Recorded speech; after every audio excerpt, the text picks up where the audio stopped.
வேண்டுதல் நிறைவேற நிறைய பேர் கேட்டுட்டு இருக்கிற ஒரு கொஸ்டின் இதுதான்.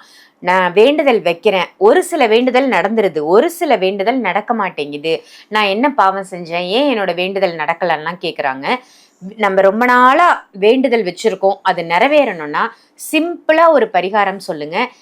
எப்படி நம்ம இறைவன் கிட்ட வேண்டினா அது உடனே நடக்கும் கிடைக்கும்? நீங்க எந்த சாமி வழிபடுறவரோ, ஹிந்துவோ கிறிஸ்தவரோ முஸ்லீமோ இல்லை அம்மனோ முருகரோ சிவனோ யாரோ நீங்கள் யார் வழிபடுறீங்களோ அவங்கள மனசில் நினச்சிக்கிட்டு இந்த வேண்டுதல் உங்கள் நாடி தான். இந்த மாதிரி நீங்கள் தினைக்கும் செய்யலாமா, இல்லை வாரத்துக்கு ஒரு நாள் செய்யலாமா, இல்லை அமாவாசை பௌர்ணமி தான் செய்யலாமா? வேண்டுதல் நீங்கள் நடக்காத விஷயம், முடியாத விஷயம், ரொம்ப ரொம்ப வருஷமாக ஒரு விஷயம் இழுத்துட்டு இருக்குன்னா அது சீக்கிரம் முடியும்னு நினச்சிங்கன்னா இந்த வேண்டுதல் வைங்க.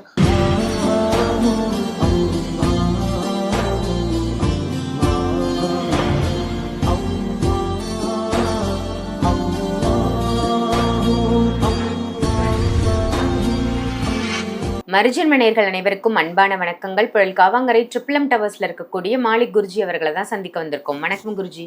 வணக்கம்மா. வேண்டுதல் நிறைவேற நிறைய பேர் கேட்டுட்டு இருக்கிற ஒரு கொஸ்டின் இதுதான். நான் வேண்டுதல் வைக்கிறேன், ஒரு சில வேண்டுதல் நடந்துருது, ஒரு சில வேண்டுதல் நடக்க மாட்டேங்குது. நான் என்ன பாவம் செஞ்சேன், ஏன் என்னோட வேண்டுதல் நடக்கலன்னுலாம் கேட்குறாங்க. நம்ம ரொம்ப நாளா வேண்டுதல் வச்சிருக்கோம், அது நிறைவேறணும்னா சிம்பிளா ஒரு பரிகாரம் சொல்லுங்க. எப்படி நம்ம இறைவன் கிட்ட வேண்டினா அது உடனே நடக்கும் கிடைக்கும்? நல்லா கேட்டிங்கம்மா. இப்போது நம்ம இறைவனை தேடி பார்த்தீங்கன்னா, இப்போ இறைவனை நாடி நம்ம நிறைய விஷயம் நம்ம வேண்டியிருக்கோம். பட் வேண்டுதல் வைக்கும்போது பார்த்தீங்கன்னா ஒரு ஆத்மாத்மாவும் உட்காந்து நம்ம வேண்டுதல் வைப்போம். உன்னை தான் நம்பியிருக்கேன், உன்னை நம்பி தான் நான் எல்லாமே இருக்கேன், உன்னை நம்பி தான் நான் செய்ய போகிறேன், எனக்கு எல்லாமே நீ தான் அப்படின்னு நம்ம அப்படியே ஆத்மாத்மமாக வணங்கி இருக்கிறோமோ அந்த மாதிரி நம்ம உட்காந்து வணங்குறதுலேயும் ஒரு முறைகள் இருக்குது. சும்மா ஏதோ உட்காந்தோம் ஏதோ வணங்கணும்னு சொல்லிட்டு வணங்கினா அது ஆற்றல் சேராது. ஸோ நார்மலாக நீங்கள் வணங்குறது, நீங்கள் வேண்டுதல் வைக்கிறது அது அப்படியே நடக்கணும்னா அதுக்கான விஷயம் பார்த்திங்கன்னா நீங்கள் கண்ணாடி தீபம் ஏற்றணும். என்ன தீபம்? கண்ணாடி தீபம். கண்ணாடி தீபம் அப்படின்னா என்னென்னா விளக்கு ஏற்றுறதுன்னா அந்த கண்ணாடி விளக்கு ஏற்றுறது கிடையாது. கண்ணாடி தீபம்னா நார்மலாக இப்போ உங்கள் வீட்டில் பீரோ கபோர்டு இருந்ததுன்னா அதை நீங்கள் இதை பயன்படுத்தக்கூடாது, அது வேறு. நார்மலாக என்ன பண்ணுறீங்கன்னா நல்லா ஒரு 2க்கு 2 சைஸு இல்லைன்னா 1க்கு 1 சைஸில் ஒரு கண்ணாடி வாங்கிக்கிங்க. கண்ணாடி வாங்கி கீழே சாட்சியமாக கீழே உக்காந்து சூரியனை பார்த்த மாதிரி கிழக்கு நோக்கி வந்தீங்களா பாயிண்ட்டுக்கு, கிழக்கு நோக்கி சூரியனை பார்த்த மாதிரி அந்த கண்ணாடியை வச்சிடணும். வச்சுட்டு அந்த கண்ணாடிக்கு எதிர்த்த மாதிரி நீங்கள் உக்காந்துக்கணும். கண்ணாடி வச்சிடுறோம், கண்ணாடிக்கு எதிர்த்த மாதிரி நம்ம உக்காந்துக்கிறோம். உட்காந்து நம்மளை சென்டராக கண்ணாடி இருக்குது, அதுக்கு நடுவில் அகல் விளக்கில் தீபம் நீங்கள் ஏற்றணும். நார்மலாக அகல் விளக்கு தான், தீபம் தான், நார்மல் நல்லெண்ணெய் தான் போட்டுட்டு தீபம் யாரை பார்த்த மாதிரி இருக்கணும்னா கண்ணாடியை பார்த்த மாதிரி இருக்கணும். கண்ணாடி பார்த்த மாதிரி விளக்க வச்சுட்டு சாட்சகமாக உட்காந்துட்டு உங்கள் மனசில் என்னென்ன வேண்டுதல் இருக்கோ அது பக்கத்தில் நீங்கள் சாமி படம் வச்சாலும் பரவாயில்ல, சாமி சிலை வச்சாலும் பரவாயில்ல, இல்லை சாமி சிலை இல்லை சாமி ஃபோட்டோ இருந்தாலும் பரவாயில்ல, இல்லை உருவ படமே இல்லைனாலும் பரவாயில்ல.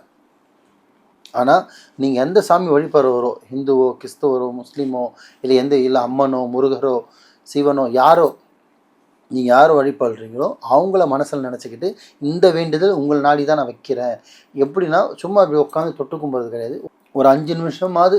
ஏன்னா நீங்கள் வேண்டுதல் வைக்கிறீங்கன்னா சாதாரண வேண்டுதல் வைக்க போகிறது இல்லை, ஆணித்தரமாக வைக்க போகிறீங்க. அப்போ அந்த ஆணித்தரமாக வைக்கும்போது ஒரு 5 நிமிஷம் உட்காந்து நான் இன்றைக்கி வைக்கிற வேண்டுதல் எனக்கு முழுமையாக நடந்தாகணும். என்னை இறைவன் இந்த பிரபஞ்சத்துக்கு கொண்டு வந்தது நீ தான், இந்த இறைவன் என்னை படைச்சது இந்த பிரபஞ்சத்துக்கு இந்த விஷயத்துக்காக தான் அப்படின்ற மாதிரி மனசில் நீங்கள் ஏற்றுக்கிட்டு உட்காந்துட்டு ஆத்மாத்மமாக நீங்கள் வணங்கணும். அந்த ஆத்மாத்மமாக வணங்கும்போது அப்போ உங்கள் வேண்டுதலாம் ஆத்மாத்மமாக வைக்கணும். எதை பார்த்து முழுக்க வணங்கணும்னா அந்த கண்ணாடியை பார்த்து மட்டும்தான் நீங்கள் வணங்கணும். இந்த தீபத்தை நீங்கள் விட்டுடுங்க. எப்படி மேடம்? தீபத்தை நீங்கள் விட்டுடணும், வேண்டுதலை மட்டும்தான் நீங்கள் வைக்கணும். அப்போ நீங்கள் உட்காந்து வைக்கும்போது எவ்வளோ நீங்கள் ஆத்மாத்மமாக அந்த வேண்டுதலை வைக்கிறீங்களோ தச்சுரமாக நடக்கும். பட்டு இது எப்போ வைக்கணும் அப்படின்னா காலையில் பிரம்ம முகூர்த்த சூரியன் உதைச்சதுலேருந்து ஈவினிங் மறையிற வரையும் இந்த பரிகாரம் இந்த முறை நீங்கள் செய்யக்கூடாது. சூரியன் மறைஞ்சதுக்கப்புறம் விளக்கு வச்சதுக்கப்புறம் 6:45 7 மணிக்கு மேலே தான் இந்த பரிகாரம் நீங்கள் பண்ணணும். இந்த வேண்டுதல் கண்ணாடி பரிகாரம் கூட சொல்லலாம், இல்லை கண்ணாடி தீபம் கூட சொல்லலாம். அப்போ நம்ம ஆத்மாத்மா உட்காந்து பண்ணும்போது டைமிங் பார்த்தீங்கன்னா 7 மணிலேருந்து நைட்டு 12 மணிக்குள்ளே இருக்கணும். திருப்பி சொல்கிறோம், கண்ணாடி வாங்கி செவுத்தில் வைக்கிறோம், அகல் விளக்கு வைக்கிறோம், நடுவில் நம்ம உட்காந்துக்கிறோம், நம்ம கண்ணாடியை பார்க்குறோம், தீபமும் அந்த கண்ணாடி தான் பார்த்த மாதிரி இருக்கணும். ஆத்மாத்மா உட்காந்து அந்த வேண்டுதலை வச்சுட்டு மனசார வேண்டிட்டு நீங்கள் எந்திரிச்சிடணும். இந்த மாதிரி நீங்கள் தினைக்கும் செய்யலாமா, இல்லை வாரத்துக்கு ஒரு நாள் செய்யலாமா, இல்லை அமாவாசை பௌர்ணமி தான் செய்யலாமான்னு கேட்டால் கிடையாது. இப்போ தினைக்கும் சாப்பிட்றோம், தினைக்கும் தூங்குற மாதிரி நீங்கள் தினைக்குமே ஒரு 5 நிமிஷம் அந்த இடத்துல உட்காந்து உங்களால் உட்கார்ந்து வேண்டுதல் வைக்க முடிஞ்சா நீங்கள் வைக்கலாம்.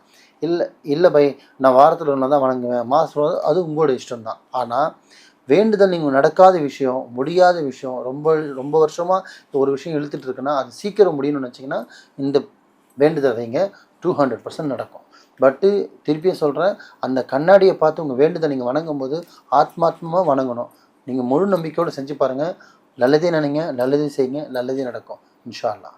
சூப்பர் பாய், ரொம்ப தெளிவா ரொம்ப அழகா சொன்னீங்க.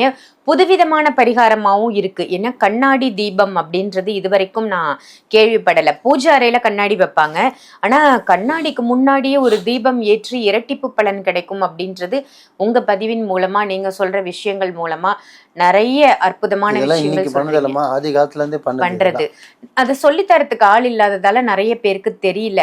உங்களை மாதிரியான நபர்கள் குருமார்கள் இருக்கிறதால நிறைய விஷயங்கள் மக்களுக்கு தெரிய வருது. அதை செஞ்சு ரிசல்ட்டும் எடுக்கிறாங்கன்னு தான் சொல்லணும்.